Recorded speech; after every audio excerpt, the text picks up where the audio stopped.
शिक्षक अभ्यर्थियों ने फिर उठाई मांग। आपको पता होगा कि बीपीएससी टीआरई 3.0 का जो री एग्जाम कराया गया था, उसकी जो फाइनल आंसर की है पीआरटी की, वो जारी की गई है।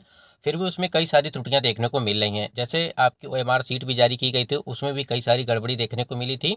और आयोग को जो है उस संबंध में जो है नोटिस भी जारी किया गया था कि जो है ओएमआर सीट जो है फिर से क्रॉस चेक किया जाएगा। इसको लेकर के उन्होंने सूचना दी थी। अब यहाँ देखिए कि शिक्षक अभ्यर्थियों ने फिर उठाई मांग। यहाँ पे देखिए जो आपकी आंसर की जारी की गई है पीआरटी की, उसके संबंध में यहाँ पे ये जो अपडेट है, शिक्षक अभ्यर्थियों ने प्रश्नोत्तर पर आपत्ति का एक और मौका देने की मांग की है। देखिए यहाँ पे तीसरे चरण की शिक्षक भर्ती अध्यापकों की नियुक्ति परीक्षा की प्राइमरी की फाइनल उत्तर कुंजी जारी हो गई। और यह परीक्षा यहाँ पे देखिए 20 जुलाई को हुई थी। फाइनल उत्तर कुंजी में जिसमें जो है एक प्रश्न को डिलीट किया गया है, तो 2 प्रश्न भाषा के, तो 5 प्रश्न जो है समान अध्ययन के। इसका मतलब ये हो गया, एक प्रश्न आपका जो है डिलीट किया गया है, ठीक है, 2 प्रश्न आपके जो है भाषा के हैं, और यहाँ पे 5 प्रश्न जो है वो आपके जीके जीएस के। इसका मतलब ये 5 2 7 1 8, ठीक है, 8 प्रश्न है के उत्तर जो वहाँ पे समान अध्ययन का उत्तर बदला गया है। फाइनल उत्तर कुंजी जारी होने के बाद काफी संख्या में अभ्यर्थियों के नंबर में 3 से 4 नंबर की कमी आई है। तो कुछ के 1 से 2 नंबर बढ़े भी हैं। मतलब कि किसी कैंडिडेट का 1 से 2 नंबर का यहाँ पे वृद्धि हुई है, ठीक है, और किसी का यहाँ पे कमी हुई है, ठीक है, 1 से 2 नंबर कमी हुई है। अब भाई जिनका बढ़ा होगा उनको तो खुशी है, जिनका नहीं बढ़ा है वो तो दुखी हैं। तो वही चीज़ है यहाँ पे। अभी भी यहाँ की देखिए तो कुछ के 1 से 2 नंबर बढ़े भी हैं। हालांकि अभ्यर्थियों का आरोप है कि कुछ प्रश्न का उत्तर अभी भी गलत है। यानी कि फाइनल आंसर की देने के बाद भी अभी भी जो आपके उत्तर हैं, यानी कि बीपीएससी के द्वारा जो फाइनल उत्तर कुंजी जारी की गई है, उसमें भी प्रश्नों के उत्तर गलत हैं। और उसी की मांग चल रही है कि दोबारा मौका दिया जाए, यानी कि आपत्ति दर्ज करने के लिए। उसके बाद देखिए यहाँ पे हालांकि अभ्यर्थियों का आरोप है कि कुछ प्रश्न का उत्तर अभी भी गलत है। अभ्यर्थी पवन ने बताया कि वायुमंडल अपनी अधिकतम ऊर्जा सूर्य से प्राप्त करता है, जो कि कक्षा 11 के एनसीईआरटी के भूगोल में है, लेकिन उत्तर कुंजी में दीर्घ पार्थिव विकिरण तरंग माना गया है। ये प्रश्न को लेकर के यहाँ पे सवाल उठा है, यानी कि इसका आंसर सूर्य होना चाहिए, जबकि आयोग ने यहाँ पे दीर्घ पार्थिव विकिरण तरंग माना गया है। शिक्षक अभ्यर्थियों ने आयोग से मांग की है कि प्रश्नोत्तर पर आपत्ति का एक और मौका दिया जाए, अन्यथा हम लोग आंदोलन के लिए बाध्य होंगे। ठीक है। अगर यहाँ पे इतने दिनों के बाद आपका एक प्रोविजनल आंसर की जारी किया गया था, उसके बाद यहाँ पे फाइनल आंसर की अगर आयोग के द्वारा जारी किया जाता है और उसमें भी कई सारी त्रुटियां जो है पाई जाती हैं, तो कहीं ना कहीं एक तरह से लापरवाही समझी जाएगी इसको। ठीक है। और देखिए यहाँ पे शिक्षक अभ्यर्थियों की वही मांग है कि फिर से यानी कि आपत्ति दर्ज करने के लिए मौका दिया जाए। एक चीज समझ लीजिए, अगर आयोग आपत्ति दर्ज करने के लिए मौका देगा तो आपको शुल्क देना पड़ेगा, यानी कि निःशुल्क। पहले तो आपको आपत्तियां जो ली गई थी वो आपका निःशुल्क था, लेकिन जब इस बार जो आपत्तियां ली जाएंगी उस पर आपको शुल्क देना पड़ेगा। चाहे वो 100 रुपये रखें, चाहे वो 50 रुपये रखें, चाहे वो 500 रुपये रखें, उस पर आपको शुल्क देना पड़ेगा। और यही प्रत्येक प्रश्नों के लिए हम बात कर रहे हैं, यानी कि प्रत्येक प्रश्नों के लिए हो सकता है कि 100-200 रुपये आपको देना पड़े। ठीक है। तो जो भी चीज़ें हैं, अगर जो चीज़ गलत है वो गलत है, जो सही है वो सही है। फिर भी यहाँ पे देखिए आयोग के लगभग यहाँ पे जिस प्रकार से यहाँ पे चीज़ें दी गई हैं कि यहाँ पे एक एक प्रश्न को डिलीट किया गया, 2 प्रश्न का आपका जो है यहाँ पे आंसर जो है परिवर्तन किया गया है। ठीक है। यहाँ पे सारी चीज़ें यहाँ पे मेंशन की गई हैं। ठीक है। भाषा के 2 प्रश्न थे, और उसके बाद समान अध्ययन यानी कि जीके जीएस का प्रश्न था 5। तो 8 प्रश्नों को देखा जा रहा है अभी तक कि जो है यहाँ पे नंबर बढ़ने की उम्मीद बन रही है कैंडिडेट की। अगर यहाँ पे जिनका भी इसको लेकर के सही नहीं होगा, कहने का मतलब ये है, जिनका नंबर बढ़ चुका है उनका तो सही है, अगर जिनका बढ़ा नहीं है उनका आगे बढ़ने की संभावनाएं बन रही हैं, जिनका बढ़ा है उनका कम होने की संभावना है। क्योंकि वही प्रश्नों के अगर आपने आयोग के द्वारा जो आंसर लगाया गया है और आपने भी लगाया है, तो अभी तो बढ़ेंगे। अगर बाद में फिर से जो है दोबारा चेंज किया जाता है तो जाहिर सी बात है उसी प्रश्न के आंसर जो आपके फिर गलत देखने को मिलेंगे। तो कहीं ना कहीं तो इस प्रकार से उल्टा हो जाएगा, फिर अभी जिसका बढ़ा उसका फिर दोबारा कम हो जाएगा।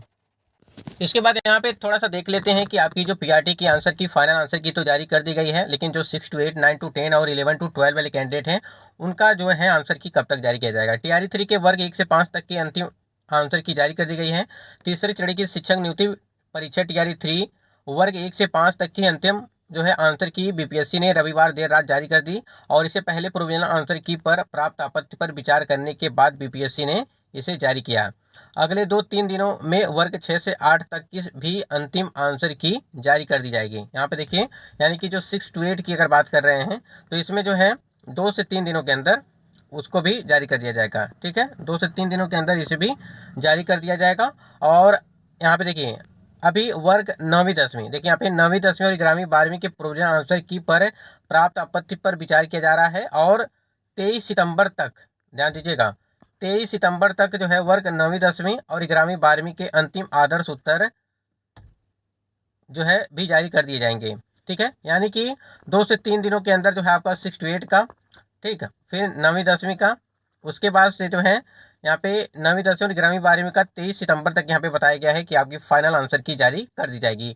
लेकिन यहाँ पे जो आपका पीआरटी वाला मैटर चल रहा है, ये काफ़ी मतलब कि अभी भी जो है आयोग के द्वारा जो उत्तर कुंजी फाइनल जारी की गई है उसमें भी कई सारी त्रुटियां देखने को मिल रही हैं, यानी कि प्रश्नों के जो उत्तर है वो गलत बताए जा रहे हैं। देखिए क्या कुछ होता है, आयोग क्या इसके संबंध में नोटिस जारी करता है। फिर भी यहाँ पे हम लोग देखेंगे कि आंसर की में क्या कुछ बदलाव किया गया है, कौन कौन से ऐसे प्रश्न उसको देख लेते हैं। और पीआरटी में कुल कितने आवेदन आए हैं, कंपटीशन किस लेवल का हो रहा है, और डॉक्यूमेंट वेरिफिकेशन को लेकर के बात करेंगे। टीआरई 3 में 30,000 सीटें जुड़ेंगी, महिलाओं को सबसे अधिक फायदा होगा, इसके संबंध में बात करते हैं। स्क्रीन पे आप देख पा रहे हैं कि ये आपका प्रश्न है, अंतिम वाक्य में जो मुद्रित है लेखक क्या कहना चाहता है। ये सब ऐसे प्रश्नों पर आपत्तियां दर्ज की गई थी। उसके बाद ये वाला प्रश्न है, मैंने आम ले लिया है का बहुवचन यहाँ पे प्रयोग में लाना था। ठीक है, ये प्रश्न जो दिखा रहे हैं ये ऐसे प्रश्न हैं जो आयोग के द्वारा परिवर्तित किए गए हैं उत्तरों। एक प्रश्न था आपका कि अम्लीय वर्षा के लिए प्रदूषक है, तो यहाँ पे आपका जो प्रदूषक उपयुक्त में से एक से अधिक यहाँ पे आंसर लगाया गया है। ठीक है, और इस वाले प्रश्न को, यानी कि जो आपका रीजनिंग वाला प्रश्न है, इसको जो है डिलीट कर दिया गया है। क्यों डिलीट किया गया है, इसमें जेंडर क्लियर नहीं हो पा रहा है, इस वजह से इस प्रश्न को डिलीट कर दिया गया है। और इस वाले प्रश्न में सभी को बोनस अंक प्राप्त होंगे। भारत के संविधान की प्रस्तावना न्याय की गारंटी देती है, इसका तात्पर्य भारत के अपने जनमानस को अनुमति देना है। ठीक है, अगर इस प्रकार से देखेंगे तो इसका जो आंसर होगा वो यहाँ पे बी लगाया गया। पहले क्या लगाया गया था, उपयुक्त में से एक से अधिक, लेकिन इसका आंसर यहाँ पे आयोग के द्वारा जो चेंज किया गया है वो कुछ मूल अधिकार रखने की। ठीक है, और सबसे विवादित प्रश्न ये भी था, यहाँ पे काफी ज्यादा कंफ्यूजन था कैंडिडेट को कि किस क्षेत्र को चीन अपना पवित्र क्षेत्र होने का दावा करता है। तो यहाँ पे तिब्बत और ताइवान, ठीक है, यहाँ पे दोनों होना चाहिए, और उपयुक्त में से एक से अधिक इसका आंसर यहाँ पे लगाया गया है आयोग के द्वारा जब बदला गया है। तो 30,000 सीटों के संबंध में बात कर लेते हैं कि कितनी सीटें आपकी ऐड होंगी, किस मतलब कि 1 to 5, 6 to 8, 9 to 10 और 11 to 10 चारों वर्गों को देखते हैं और किस प्रकार से सीटें ऐड की जाएंगी, कितनी कितनी और कितना कितना। यहाँ पे एक अपडेट आई थी कि स्थानीय निकाय के बेसिक ग्रेड शिक्षक 1 to 5 जो टीआरई 1 और टीआरई 2 के तहत विद्यालय अध्यापक के पद पर नियुक्त हो गए हैं का पद सृजन के पश्चात जिलावार एवं विषयवार रिक्तियां दी गई थी। यहाँ पे अगर देखेंगे आप थोड़ा ध्यान देंगे, 10 प्रमंडल का दिया गया है, और यहाँ पे देखिए विषय में सामान्य उर्दू, बांग्ला, और यहाँ पे कुल टोटल पद दिए गए हैं। अगर आप थोड़ा सा नीचे आएंगे टोटल में देखेंगे एक बार, तो 9,968 ये आपका जो है सामान्य के लिए, यानी कि सामान्य विषय पीआरटी की हम लोग बात कर रहे हैं। यहीं पे अगर देखेंगे यहाँ पे उर्दू के लिए कि 1050 सीटें हैं, और यहीं पे 21 सीटें आपकी जो है वो बांग्ला की है। तो टोटल मिलाकर के यहाँ पे 11,039 सीटें इस प्रकार से दी गई हैं। ये तो आपका पीआरटी का होगा, अभी ये 11,000 का है, और यहाँ पे और भी सीटें होंगी। ठीक है, लेकिन जो डाटा है उसको देखिए आप खाली। इसी प्रकार से जो आपका 6 to 8, 9 to 10 और 11 to 12 वाला मामला चल रहा है, उसमें भी कईयों हजार सीटें हैं। 6 to 8 की अगर बात करें सीटों की संख्या है वो है आपका 13,000 के आसपास। ठीक है, 13,000 आपकी सीटें ऐड होंगी।